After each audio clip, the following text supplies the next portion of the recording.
Bapak mau tahu enggak masa depannya di kubur nanti? Mau tahu masa depan di kubur? Lihat anak-anak kita sekarang, Pak. Kalau sudah dekat subuh, bunyi gerendel pintu. Siapa itu? Ternyata anak kita pergi ke masjid. Masya Allah, bapak sudah kaya itu. Jam 5:30, anak-anak sudah pada pulang. Buru-buru mandi, kenapa? Mau datang berjamaah ke masjid. Bapak sudah kaya meskipun bukan anggota DPR. Berapa banyak orang tua saya lihat, pejabat publik, kepala dinas, pejabat berteras, dicium tangannya sama pegawainya di kantor, dimuliakan. Mau naik mobil dibukakan pintu mobilnya, tapi sampai di rumahnya dilempar sama anaknya yang masih SMP. Orang tua paling miskin itu. Suatu ketika Nabi menuju ke satu tempat. Dalam perjalanan menuju ke tempat tersebut, Nabi melewati pemakaman. Nabi melewati pemakaman, lalu Nabi bersabda, saudara-saudara sekalian, langkahkan kakimu dengan cepat. Sahabat melangkahkan kaki dengan cepat. Sampai di tujuan. Balik lagi Nabi, melewati rute yang sama.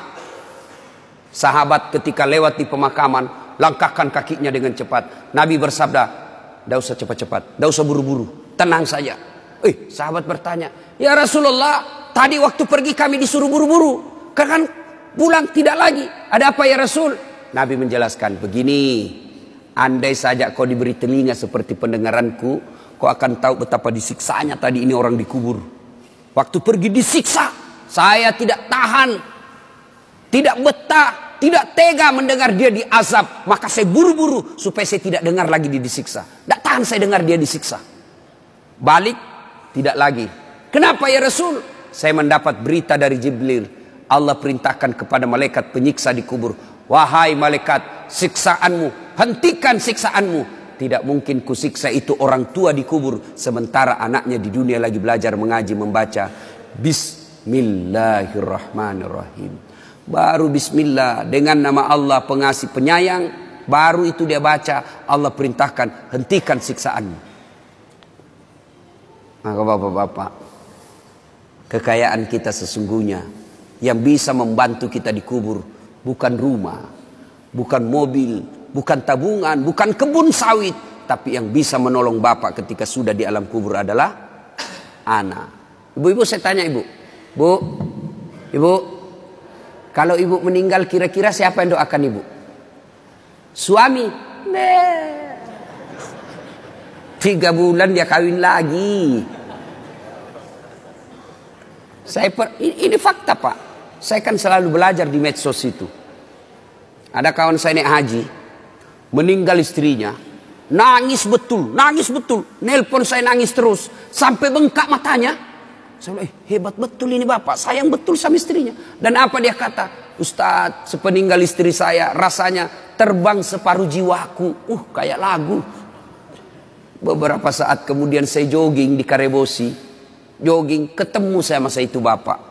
Saya lihat, ada cewek ditemani, lebih muda, cantik, putih, tidak pakai jilbab.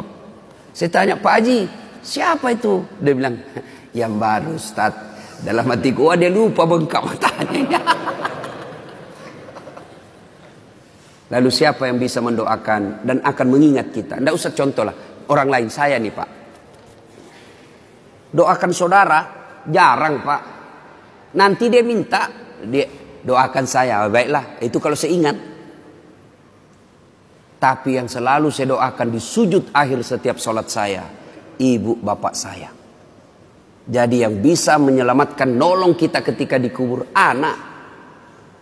Jadi kalau ibu terlalu sibuk anaknya kursus aritmatika, kursus sampoa, kursus bahasa Jepang, tidak diajari agama, miskinlah ibu nanti di akhirat. Memang kalau anak kita nanti kan ini orang tua terlalu bangga ngajari anaknya bahasa Inggris. Hebat anak saya Ustaz.